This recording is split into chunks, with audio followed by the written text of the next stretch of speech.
Hello, bachcho. Let's read the question. The question says, in an experiment to measure the speed of sound by a resonating air column, a tuning fork of frequency 500 Hz is used.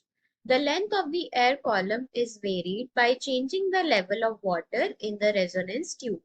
Two successive resonances are heard at air columns of length 50.7 centimeter and 83.9 centimeter. Which of the following statement is or are true? So यहाँ पर हमारे पास जो की concept use होगा वो है हमारे पास resonating air column. Resonating air column. So question में गिवन है हमारे पास एक एयर कॉलम है, उस पे हमने एक ट्यूनिंग फोर्क फ्रीक्वेंसी 500 हर्ट्ज की यूज की है।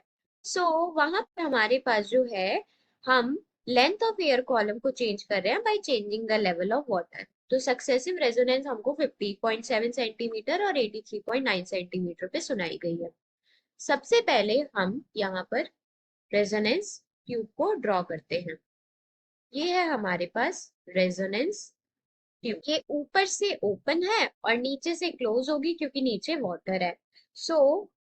यहाँ हमारे पास एंटी नोड बनेगा सबसे ऊपर, फिर नोड बनेगा, फिर एंटी नोड बनेगा और फिर हमारे पास नोड बनेगा।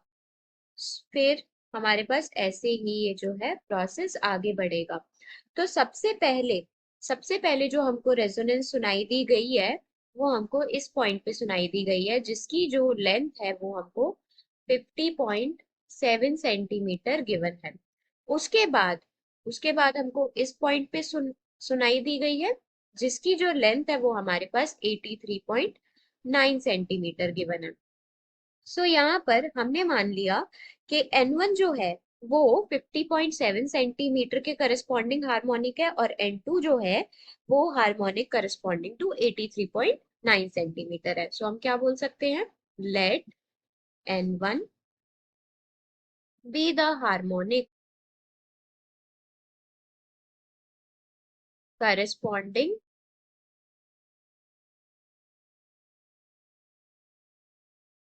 to 50.7 centimeter and N2 harmonic corresponding to 83.9 centimetre.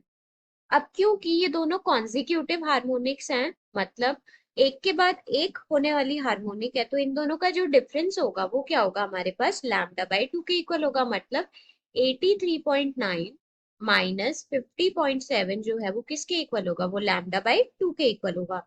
Lambda by 2 की जो वैल्यू है वो 33.2 सेंटीमीटर आ जाएगी और लैम्डा की वैल्यू आ जाएगी हमारे पास 66.4 सेंटीमीटर। लैम्डा बाई 4 की जो वैल्यू आएगी वो क्या आ जाएगी, वो आ जाएगी हमारे पास 16.6 सेंटीमीटर। लैम्डा की वैल्यू हमारे पास 66.4 सेंटीमीटर आ गई। अब हमको क्या करना है, हमको जो है हमने मान लिया कि यहाँ पे जो लेंथ है जो फंडामेंटल मोड पे जो करस्पॉन्ड कर रही है वो लैम्डा बाई 4 होनी चाहिए, क्योंकि ये लेंथ क्या होगी, ये लैम्डा बाई 4 होगी। This lambda by 4 and 50.7 centimeter must be close to an odd multiple of this length। तो ये क्या होना चाहिए, odd multiple होना चाहिए। मतलब 16.6 into 3 should be equals to 49.8 centimetre होना चाहिए। मतलब कि यहाँ पे हमारे पास जो 50.7 सेंटीमीटर पे जो हार्मोनिक बन रही है वो एक्चुअल में थर्ड हार्मोनिक है। क्या है, थर्ड हार्मोनिक। अब यहाँ पर हमको एंड करेक्शन निकालना है, तो एंड करेक्शन कैसे निकालेंगे, एंड करेक्शन प्लस 50.7 सेंटीमीटर जो है वो किसके इक्वल होना चाहिए, 3 लैम्डा बाई 4 के इक्वल होना चाहिए। ई की वैल्यू क्या आ जाएगी, की वैल्यू आ जाएगी 3 lambda by 4 minus 50.7। Lambda by 4 की वैल्यू 16.6, 16.6 इंटू 3 हो जाएगा 49.8 माइनस 50.7। सो ये हो जाएगा हमारे पास -0.9 सेंटीमीटर। तो एंड करेक्शन आ गया हमारे पास -0.9 सेंटीमीटर नेगेटिव का। स्पीड ऑफ साउंड क्या होता है? स्पीड ऑफ साउंड जो होता है, sound is equals to f into lambda. F क्या है? एफ हमको 500 हर्ट्स की, वरना जो ट्यूनिंग फोक हम यूज करें वो 500 हर्ट्स की है, और लैम्डा जो है हमारे पास 66.4 आ गया है। सो ये आ जाएगा हमारे पास 332 metre per second. So speed of sound आ गया हमारे पास 332 मीटर पर सेकेंड।